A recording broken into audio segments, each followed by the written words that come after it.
The bye-week mailbag went pretty well. In fact, there were many more questions than any reasonable word count could have allotted for. Then again, the internet is limitless, so clearly the constraint was not word count but rather time in this schedule. Fortunately, another week provides another late Friday afternoon opportunity to put off work, ponder pointless items and do the mental math of just how much longer until 7:42 p.m. ET on Saturday. As of this posting, exactly 27 hours, 42 minutes. Another question came in completely unsolicited late this Tuesday, but it seems the right one to start with considering, again, it's a late Friday afternoon and the next item on your to-do list might be influenced by this discussion. Keith never offered Dan an answer, but he did ask a very necessary question. How hungover are you willing to be on Saturday? Keith Arnold at Keith Arnold, October 18, 2017. Since the NBC primetime slot will give Dan plenty of time to recover Saturday, he did not seem to think the headache tomorrow should be a mitigating concern tonight. Now, let's presume Dan has already done the campus tour, has plans of seeing the grotto after dusk and is not willing to wait 2 hours for good, but not so great it is worth waiting 2 hours for pizza. Instead, it is rather clear Dan has beverages on his mind. There are the obvious nominations. The backer is a Notre Dame staple and the location most often referenced in national lists or features. Corby's claims a cameo in Rudy, even if that was at a different location. Younger alums swear by Blarney Stone, colloquially known as Finney's, which has led to some confusion with the newer option in town named Finney's. All of these, though, present a steep hurdle to Dan's seeming intent. The bartender-to-patron ratio is far too low. Even if not looking for a distinct number of drinks, the aggravation of waiting for a drink defeats much of the intended purpose of the drink in the first place. Closer-to-campus options may not present the tradition, specials or grime of some of the longer-held staples, but they do adequately staff up for game weekends, and that is all too often an overlooked aspect of finding a good evening. USC topped the Irish in the return of night games at Notre Dame Stadium in 2011, also the only defeat following a bye week in Coach Brian Kelly's Irish tenure. Photo by Jonathan Daniel. Getty Images. When Notre Dame first rekindled these night games for USC's 2011 visit, it was not yet clear playing under the lights would become an annual or even biannual occurrence. That alone spiked both the demand for the tickets and the number of Friday night arrivals. When visiting a town, people tend to head to the intended establishments earlier. Why spend that time in the hotel room, after all? Thus, when the then seniors finished their weekly preparations and set out for their usual locations, those spots were already filled by alums, Subway alums and a third of Chicago. The scramble to find somewhere more than 4 people could get into would have been comical if it did not seem so dire at the time. The found answer was a basement bar, usually popular only once a week.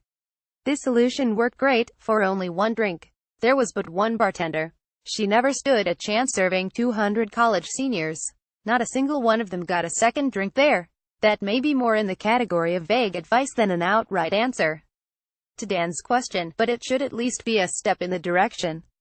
Hey Doug, do you know ND's record after a bye week under Brian Kelly? Would be interesting to see if there's a history of coming out flat. Captain Calzone in Kelly's 7 seasons at Notre Dame, the Irish are 81 coming off bye weeks, the only loss coming in the aforementioned crowded night game, often referred to as the Crazy Train game. 2010 W283V. Number 15 Utah 2011 L1731V. USC 2012 W413V. Miami 2013 W1410V.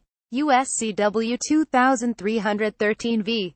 BYU 2014 W3115 at Syracuse. W4939 at Navy. 2015 W2420 at number 21 Temple. 2016 W3027V. Miami. Another commenter responded to this inquiry, with doubts about any validity to presumptions drawn from the 81 record. Yes, a new coaching staff may have different rhythms than Kelly's previous assistants, but the overall tendencies of the week likely remain intact. Does this mean the Irish will win tomorrow? No, but it is another advantage in their favor, especially since USC will not have a bye week this season until the regular season is complete. Notre Dame should be fresh tomorrow.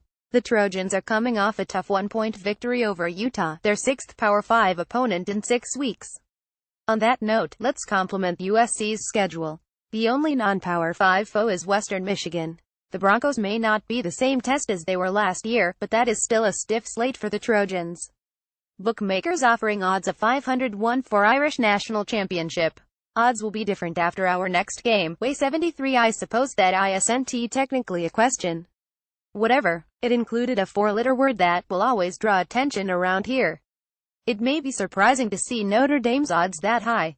Auburn, LSU and South Florida all have the same odds. The first two of those have 2 losses already and each still away to date with Alabama. South Florida should reach its season finale 110. If the Bulls can then get past Central Florida, also undefeated to date, and either Memphis or Navy in the American Athletic Conference title game, it is still hard to envision them being given a spot in the college football playoff. The Irish being on the same level with those teams is a reflection of their schedule more than anything else. The bookmakers are essentially saying a 6-game parlay of Notre Dame beating USC, North Carolina State, Miami, Florida, Stanford, a semifinal opponent, and Alabama would pay at 50-1. Looking at it from that perspective, those 50-1 odds are remarkably low. Even conservative estimates of future lines would peg that 6-game parlay at something more akin to 87-1. If the Irish beat USC tomorrow, those odds may drop, but they won't drop all that much. The subsequent proposed 5-game parlay following such a victory would be valued at 53-1 or so. The 50-1 status is a suitable placeholder until fewer teams are in national title contention. Let's make this simple. North Carolina State and Jalen Samuels are really good at the football thing.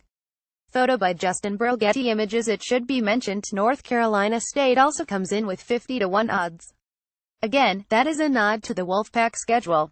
In addition to visiting Notre Dame next weekend, North Carolina State still has to host Clemson and, theoretically, face an ACC title game foe, quite possibly Miami. For that matter, the Wolfpack will likely be an underdog in all 3 of those games, not to mention the following 2 playoff games in this scenario. Look, people, Syracuse put up 25 points on NC State 25. NC State won that game 3,325. Marshall put up 20. It'll stop now. 25K gold. Underestimate North Carolina State at your own peril. This space has been predicting the Irish would lose to the Wolfpack since before the season, and it would take quite a performance against USC tomorrow to change that stance. The Orange just beat Clemson 2,724 and averaged 31.3 points per game. The Thundering Herd averaged 26.5 points per game, and that is boosted by jumping out to that 2010 lead over North Carolina State back on September 9. Of course, the Wolfpack then scored 27 unanswered points. What is the status of freshman kickoff specialist Jonathan Doerer? No complaints about how Yoon was kicking touchbacks last game, but I know Doerer was given a scholarship in order to keep Yoon's leg fresh for field goals. ND 1975 FLA. Doerer was indeed recruited for that purpose, but 2 aspects seem to have junior kicker Justin Yoon continuing to handle kickoffs as he will again tomorrow. Doerer struggled to keep the ball in bounds, a costly penalty.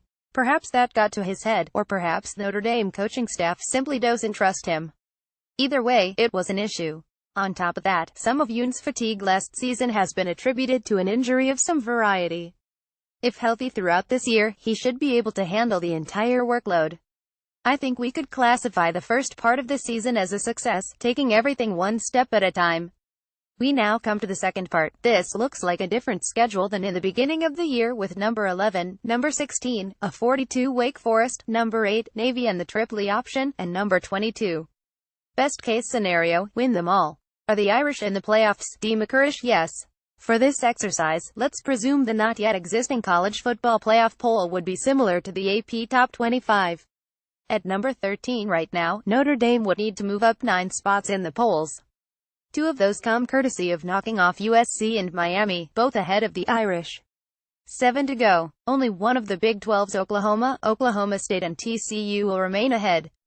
5 to go. At most, 2 of the 3 Big Ten possibilities will end the season as playoff considerations.